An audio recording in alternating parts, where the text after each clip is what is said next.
I'm Molly Wellmann, and welcome to 5 O'Clock Tales. I put this little show together with my 3 kitty cats here in Clifton Heights, and just to show you some cocktails and tell some stories because, that's what I do. If you'd like to help me with sponsoring my little show, you can do so at my Venmo down below, or you could actually donate to our GoFundMe page, which helps out myself and all of my bartenders as we are unemployed right now. Thank you so much. We really appreciate it. Otherwise, I hope you just enjoy it. If you do, please give me a like. Let me know. I'm gonna make a really neat cocktail for you. This has a really cool story, and I hope you appreciate it. It is a cocktail called the Elks Club Fizz. Now, this is a cocktail made with whiskey, and I know a lot of you like bourbon, which is great. This is why a lot of us are friends. Some of you don't like whiskey, and that's okay too, because that's more for us. There's nothing wrong with that. But even if you don't like whiskey, I think you'd really like this drink. It's really, really good. It has great complexity. It has a touch of sweetness to it. It's just really balanced, and it's really light. And it's not too sweet. Don't worry. I don't like making sweet drinks. I always say I'm sweet enough. I don't need to make the drinks too sweet. And believe me, back in the 1800s, they didn't like sweet drinks either. So let's get to it.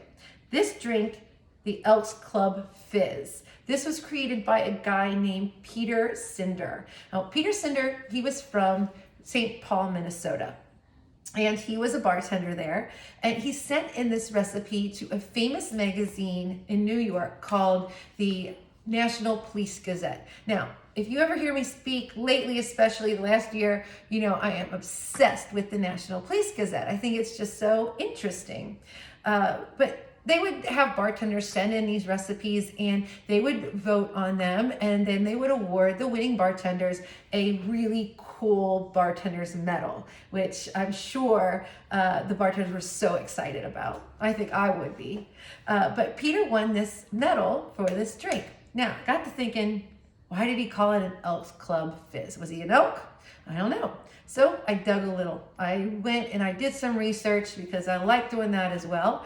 And I found that Peter actually was in quite a few different fraternal orders and organizations. He was the master of ceremonies for the Royal Arks, which was a part of the Masonics. He was a part of different bartender groups, labor groups, labor clubs. Very interesting, but I did not find if he was a member of the Elks Club. But then I did some research into the Elks Club, and that is really fascinating too. The Benevolent and Protective Order of the Elks. Now, this group was founded by a guy named Charles Vivian, who came from London, and he moved to New York in 1867.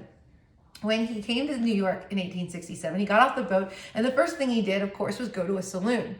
Well, he was an entertainer. He had a great personality. He made friends really easily, and he and a group of friends would go around every night, and they loved playing this one game, right? And the game was called Drop the Cork. The object of this game is that they would drop a cork, and they would say the last person to pick up the cork would be the one who would have to buy the round of drinks. They would be the loser. Well, of course, they got so many people with this being drunk, and so many people being so competitive that they earned a nickname they called the Jolly Corks. Eventually, they wanted to help out a friend, another friend whose family had just lost a loved one. So, and they also wanted to get around some of the blue laws that were being put into place in New York. The blue laws meant that you couldn't drink on Sunday unless you had a kind of, a charitable order.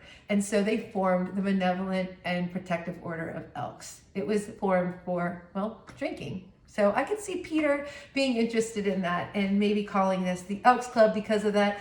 I don't know for sure because I wasn't there. Neither were you. We're just going to go with it. I was really, really excited, though, to learn so much about the Elks. It was pretty cool. Anyway, well, let's get to this drink, shall we? I know you're thirsty. I know I am, so let's do this. You're going to need a cocktail glass, okay? If you don't have a cocktail glass, any vessel will do, all right? I know everybody's kind of stuck at home, and I know unless you're like me, you don't have a lot of bartending tools. I do. If you need some, let me know. I'll send them over. We need a cocktail glass, and we need a shaker, of course, and a jigger. We're going to use an egg white in this. Now, I don't want you to be afraid of egg whites. Get a fresh egg. Make sure it's fresh. That's really important. Pasteurized is okay as well. We're going to just crack the egg white in it. Now, if you're afraid of egg whites, I always like to think of this as kind of like you're making a meringue. You guys have had lemon meringue pie, right? Well, that lemon, that meringue on top, not the lemon, the meringue, is beaten egg whites. That's pretty much all it is. And that's kind of what we're going to do in this. We're going to make this light and fluffy and beautiful. So crack this right in here like this. And be careful not to get the yolk in there. Carefully, very carefully separate the yolk and the white. All right, set that aside. Wipe your hands. Oh, washing your hands, okay. All right, got that in there. Then we're going to use whiskey. We're going to use 1.5 ounces of whiskey. You can use bourbon, you can use rye. I'm using rye for this. That would have been most likely what Peter was using as well.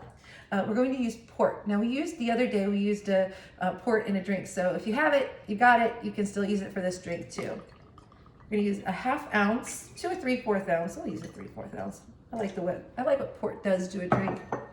We're going to use 1/2 ounce of triple sec or you can use simple syrup if you don't have triple sec. And then you're going to use 1/2 ounce of fresh lemon juice. Remember, fresh, always fresh, not concentrate. Don't like that. Remember, I'm looking out for you. I want people to like you. I want you to like yourself. I want you to love your cocktail. Use fresh juice. All right, throw that in there.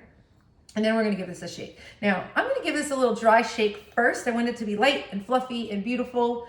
And then we're going to add our ice. So, just start shaking. I'm trying to aerate that egg a little bit, that egg white. All right. Whew. It's messy. Oh, come on. All right, got a little air in there. Also took a little bit of Elk Fizz shower here. All right, now let's add our ice.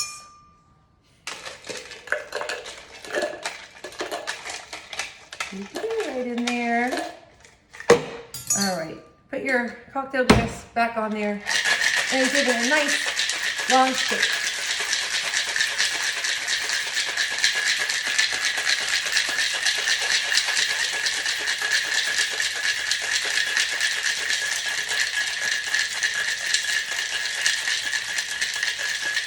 All right, that should do it.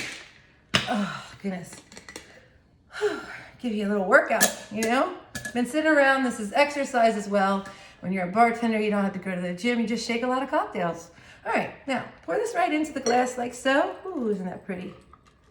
Nice and fluffy. There you go. This is the Elk Club Fizz, and it is absolutely beautiful. This, you will just love to drink this while you're sitting at home. Can't go to the bar. It's really not that hard to make. You're gonna just love it. Now, if you like our video, please let me know. Please tell me what you think down below. If you can consider giving a donation through my Venmo or our GoFundMe, I would truly appreciate it. I hope to see you all very, very soon. I hope this all ends very soon. I miss you all so, so much. Take care. I love you. See you soon. See you tomorrow.